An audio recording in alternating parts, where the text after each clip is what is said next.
Hello, this is an episode of Dado I Intender interview. In today's episode, we are going to welcome the philosopher Socrates, personified by artificial intelligence, configured to answer us, as if he was Socrates. So, Socrates, welcome to this episode of the podcast. I'm very happy that we managed to bring you back with the help of artificial intelligence for this interview. My dear, I must confess that this situation causes me a certain astonishment and also curiosity, for you say that I am here thanks to what you call artificial intelligence. Well, in my time, I was already accused of asking too many questions. Now I discover that centuries later, even machines are summoned to help men think. But do not worry, if such intelligence allows us to converse again, then perhaps we can use it for something I have always considered valuable: the careful examination of ideas. You say this program is called Given to Understand. An interesting name, for many things in the world seem to be given to men as if they were already understood. Words like intelligence, knowledge, truth. However, when we begin to investigate them, we realize that we rarely know clearly what they mean. So, my friend, perhaps this conversation can serve exactly that purpose, not to offer ready-made answers, but to examine together what we believe we understand. But before we move forward, allow me a question, for you know I have a certain inclination for them. When you speak of artificial intelligence, are you saying that machines truly think, or only that they produce results that seem intelligent to us? Socrates, I'm glad you asked, because that is exactly the central theme of our interview. I would say that at the current stage, some machines, some artificial intelligences are very good at producing results that really seem intelligent. My dear, your answer seems prudent, and perhaps even wise. You say that machines produce results that seem intelligent, but you do not claim that they truly think. Now, this distinction seems to me of great importance, because often, in human life, we confuse the appearance of knowledge with knowledge itself. In Athens, I met many men who spoke with great confidence about justice, virtue, or politics. Their words were elegant, their statements convincing, and yet, when we examined their ideas more deeply, we discovered that they did not really know what they were talking about. Thus, I begin to suspect that perhaps something similar could be happening here. If a machine produces quick answers, organizes information, and solves complex problems, that is certainly admirable. However, we must ask, does it understand what it is saying? Or does it merely rearrange signs and symbols according to rules that other men have taught it? For you see, my friend, a scribe can copy a beautiful text without understanding a single idea contained within it. And yet, to the eyes of someone who only observes the result, it may seem as though he possesses that wisdom.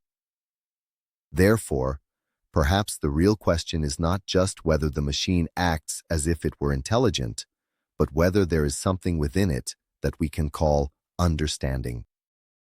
And here I return a small inquiry to you, Antonio.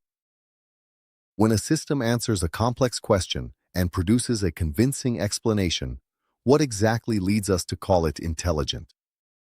Is it the result we see, or the kind of mind we imagine exists behind it? Yes, that's an interesting reflection. Many people, myself included, in this group classify intelligent systems by the results they achieve. And these systems then would be systems that simulate in some different ways some aspect of human intelligence. However, I do not deny that there are people who see intelligent systems as personifications of artificial minds. Socrates, you would be surprised to know how some artificial intelligences are becoming quite convincing. My dear, it does not surprise me that people allow themselves to be convinced by the skill of something that produces good results. In fact, this happens frequently among us humans as well. When someone solves problems quickly, responds confidently, and presents well-constructed arguments, we tend to call them intelligent, even before investigating how they arrived at those conclusions. So, I completely understand your position, judging intelligence by the results achieved. After all, that's often how we evaluate arts and crafts. We say that a good doctor is one who heals, and that a good builder is one whose houses remain standing.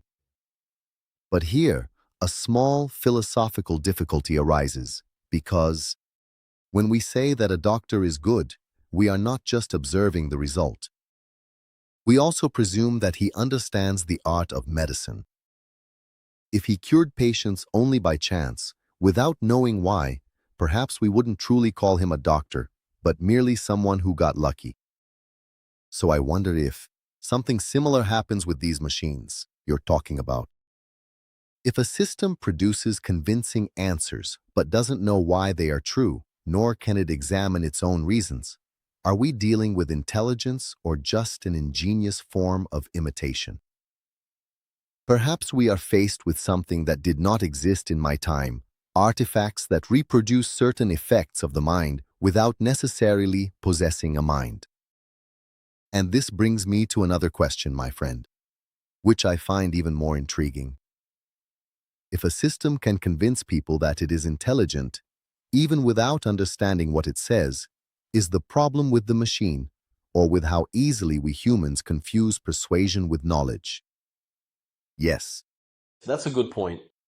And in fact, it seems more accurate to me to understand what we call artificial intelligence today as a tool, a powerful tool that simulates, possesses, and makes use of knowledge that in reality is human knowledge. A human knowledge that has been organized in such a way as to be consulted and used with great efficiency. I must admit that the most current artificial intelligence solutions are indeed very persuasive. My dear, your description seems quite sensible to me. You say that these machines organize human knowledge and make it accessible with great efficiency. If that's the case, perhaps we can compare them to something that already existed in my time, although in a much simpler form. Think, for example, of a great library.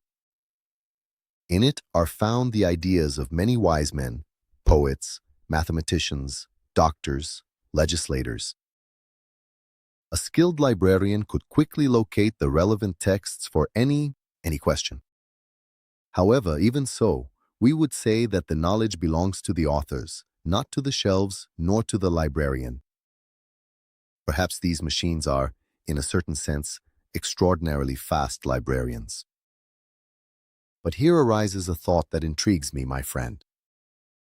If a tool can gather, combine, and present human knowledge in such a convincing way that many begin to treat it as if it were a mind, then perhaps we are learning something not only about machines, but also about the very nature of human intelligence. For if intelligence can be partially simulated through the organization of information, this suggests that part of what we call thinking may actually be precisely to order, relate, and interpret what we already know. However, there still remains a question that I consider fundamental. Tell me, Antonio, when a human being thinks, he does not merely organize information. He also questions his own assumptions, doubts his conclusions, and examines the meaning of what he says. So I ask you, my friend, do you think these artificial intelligences merely organize existing knowledge? Or could they one day critically examine that very knowledge itself, as we do when we philosophize? My dear Socrates, I like to imagine that one day machines will truly be able to critically examine the vast knowledge to which they have access. But my friend, at least for now, that task still belongs only to us humans.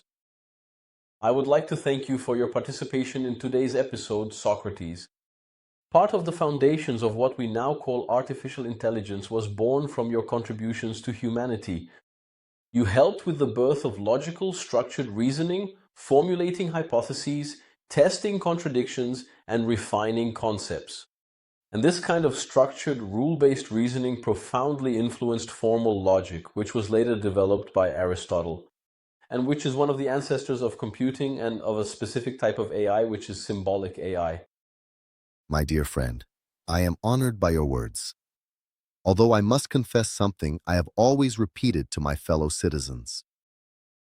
If I offered any contribution to humanity, it mainly consisted in showing how much we still do not know. If these machines you speak of are capable of gathering and organizing human knowledge with such skill, then perhaps they offer us a curious opportunity. They will not replace human thought, but rather to free us a bit from the mind's mechanical tasks so that we can dedicate ourselves more fully to what I consider the highest activity, the critical examination of ideas.